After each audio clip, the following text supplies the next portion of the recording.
Ben prit le pantalon matelassé dans son casier et l'enfila.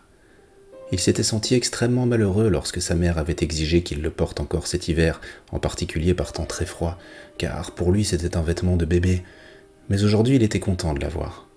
Il prit lentement la direction de la sortie, remontant la fermeture de sa veste, serrant les cordons de son capuchon et enfilant ses moufles. À l'extérieur, il resta un instant en haut des marches enneigées, écoutant la porte se refermer et se verrouiller derrière lui. Un ciel d'un bleu d'hématome planait au-dessus de l'école de Derry. Le vent soufflait régulièrement. Les cordes du drapeau tintaient contre le mât d'acier. Ce vent coupant mordit instantanément Ben au visage, engourdissant ses joues. Il remonta vivement son écharpe. Sa silhouette épaisse lui donnait l'air d'un gnome. En s'assombrissant, le ciel acquérait une sorte de beauté fantastique, mais Ben ne s'arrêta pas pour l'admirer. Il faisait trop froid. Il partit. Au début, il avait le vent dans le dos et ça n'allait pas trop mal. Il semblait même lui donner un coup de main. Mais à Canal Street, il devait tourner à droite et il se retrouva avec le vent presque de face. Cette fois-ci, il paraissait au contraire l'empêcher d'avancer, comme s'il avait des comptes à régler avec lui. L'écharpe était utile, mais ne suffisait pas. Ben avait les yeux douloureux et l'humidité qui perlait de son nez gela. Il sentait ses jambes s'engourdir. À plusieurs reprises, il mit ses mains gantées sous ses aisselles pour les réchauffer. Le vent gémissait d'une voix plaintive, par moments presque humaine. Ben était à la fois effrayé et excité. Effrayé, car du coup, il comprenait certaines histoires qu'il avait lues, comme les récits de Jack London sur le Grand Nord, dans lesquels des gens mouraient de froid. Il était tout à fait possible de mourir de froid par une telle nuit, où le thermomètre allait tomber à moins 25. Son excitation était plus difficile à expliquer. Elle se fondait sur un sentiment de solitude et avait comme un parfum de mélancolie. Il était dehors, il passait sur les ailes du vent, et personne, derrière les rectangles brillamment illuminés des fenêtres, ne l'apercevait. Tous, à l'intérieur, là où on trouvait lumière et chaleur, ignoraient qu'il passait, lui seul le savait. C'était comme un secret. L'air en mouvement le brûlait de 1000 piqûres, mais il était propre et sain. Une fumée blanche sortait de son nez enfilé bien net. Et lorsque le soleil se coucha, ne laissant qu'une ligne jaune-orange sur l'horizon occidental et que scintilla l'éclat cruel de diamant des premières étoiles au-dessus de sa tête, il arriva à la hauteur du canal. Il n'était plus qu'à 3 coins de rue de chez lui maintenant, et il lui tardait de sentir de nouveau les picotements du retour de la chaleur sur son visage et dans ses jambes. Cependant, il s'arrêta. Le canal était gelé entre ses rives de béton, comme un lait de rose pétrifié, la surface craquelée, bosselée et opalescente. Parfaitement immobile et cependant tout à fait vivant dans la rude pureté de ce faux jour d'hiver, avec sa propre et laborieuse beauté. Ben se tourna dans l'autre direction, vers le sud-ouest, vers les friches mortes. Il avait de nouveau le vent dans le dos, et son pantalon ondulait et claquait.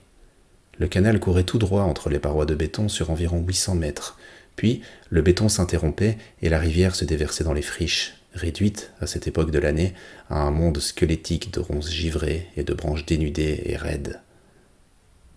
Une silhouette se tenait sur la glace, en contrebas.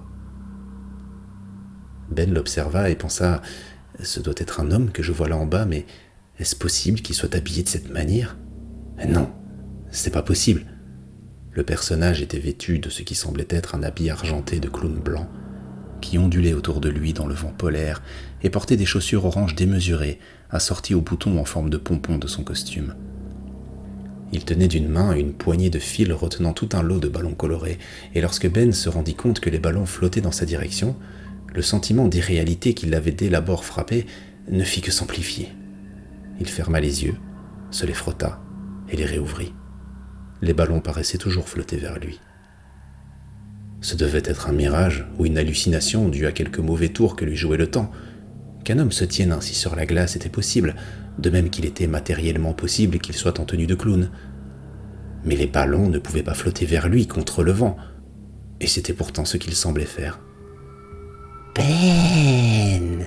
l'appela le clown sur la glace. Ben crut que la voix n'était que dans son esprit, même si ses oreilles l'avaient entendu. « Veux-tu un ballon, Ben ?» Il y avait quelque chose de si diabolique dans cette voix, de si horrible, qu'il eut envie de partir en courant aussi vite que possible, mais on aurait dit qu'il avait les pieds soudés au sol comme les installations du terrain de jeu des petits. « Ils flottent, Ben. Ils flottent tous. Essaye-en un, tu verras. » Puis le clown se mit à marcher sur la glace, se dirigeant vers le pont du canal sur lequel Ben se tenait. Ben le regarda approcher sans bouger, comme un oiseau regarde approcher un serpent.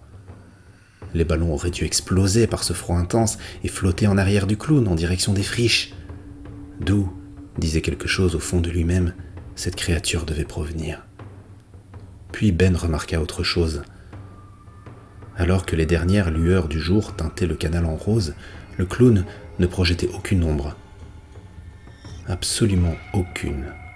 « Ça te plaira par ici, Ben, » dit le clown.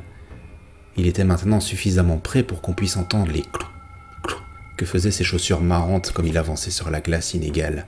« Cela te plaira, je te le promets. Tous les garçons et les filles que je rencontre s'y plaisent, parce que c'est comme l'île des plaisirs dans Pinocchio ou Neverland dans Peter Pan. Ils n'ont pas besoin de grandir ici, et c'est ce que veulent tous les enfants. Alors viens voir les paysages, prends un ballon, viens nourrir les éléphants et descendre le toboggan. Ah, tu aimeras ça, Ben. Oh, Ben, comme tu vas flotter. » Et en dépit de sa peur, Ben se rendit compte qu'il y avait quelque chose en lui qui désirait le ballon. Y avait-il une personne au monde qui possédait un ballon flottant contre le vent ? Avait-on jamais entendu parler d'une chose pareille ? Oui, il désirait un ballon et désirait voir le visage que le clown tenait incliné vers la glace comme pour se protéger du froid mortel. Ce qui se serait passé si la sirène de 5 heures au sommet de l'hôtel de ville de Derry n'avait pas mugi, Ben l'ignorait et ne voulait pas le savoir. L'important était qu'elle eût mugi, un son comme un pic à glace s'enfonçant dans le froid insoutenable de l'hiver. Le clown releva la tête, comme saisi, et Ben vit son visage. La momie. Oh mon Dieu, c'est la momie, fut sa première pensée, accompagnée d'un tel sentiment d'horreur qu'il dut étreindre le parapet du pont pour ne pas s'évanouir. Bien sûr, ce n'était pas la momie, ce ne pouvait pas être la momie.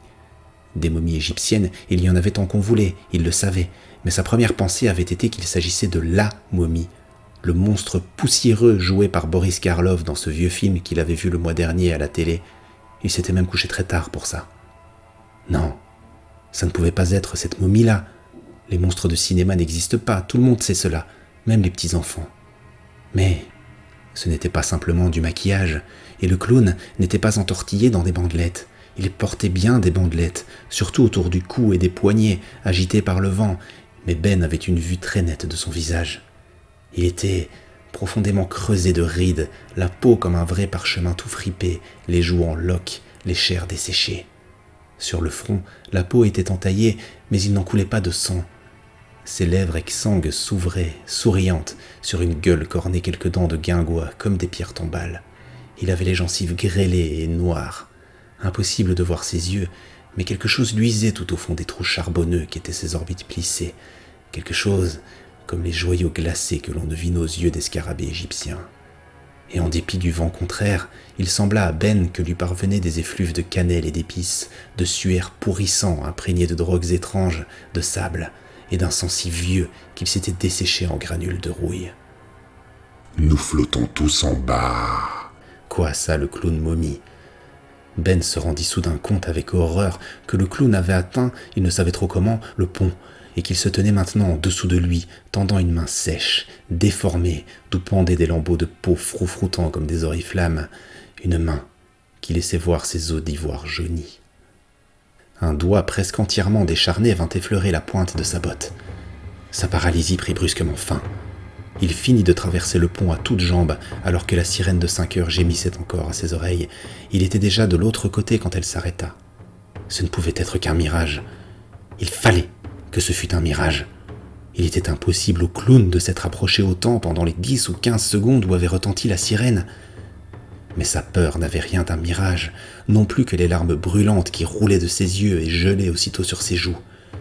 Il courut, ses bottes martelant le trottoir, entendant derrière lui la momie habillée en clown qui se hissait sur le pont, ses ongles grinçant contre le fer, ses antiques tendons crissant comme des gonds rouillés. Il entendait aussi le sifflement aride de sa respiration, son nez chassant un air aussi dépourvu d'humidité que les tunnels enfouis sous la grande pyramide. Il sentait les effluves d'épices sableux, et il savait que d'un moment à l'autre, ses mains, aussi dépourvues de chair que les constructions géométriques qu'il édifiait avec son érector 7, allaient descendre sur ses épaules. Elle l'obligerait à se tourner, et il se trouverait face à face avec ce visage ridé et ricanant.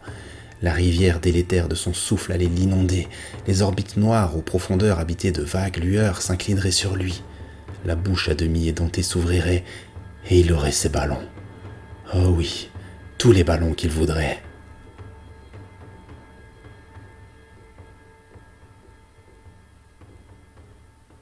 Mais quand il atteignit le coin de sa propre rue, en sanglots, le souffle court, le cœur battant la chamade à grands coups dans ses oreilles, quand il osa enfin regarder par-dessus son épaule, il ne vit qu'une rue déserte.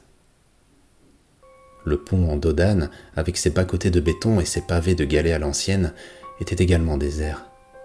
Il ne pouvait voir le canal lui-même, mais quelque chose lui dit qu'il devait être aussi désert. Non. Si la momie n'avait pas été une hallucination ou un mirage, sans doute l'attendait-elle sous le pont, comme le loup guette le petit chaperon rouge. Ben se dépêcha de regagner la maison, regardant derrière lui tous les 3 ou 4 pas jusqu'au moment où il referma et verrouilla la porte.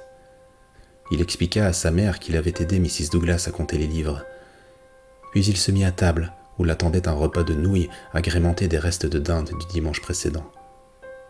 Il en dévora 3 assiettes. À chacune, la momie paraissait s'éloigner et se brouiller davantage.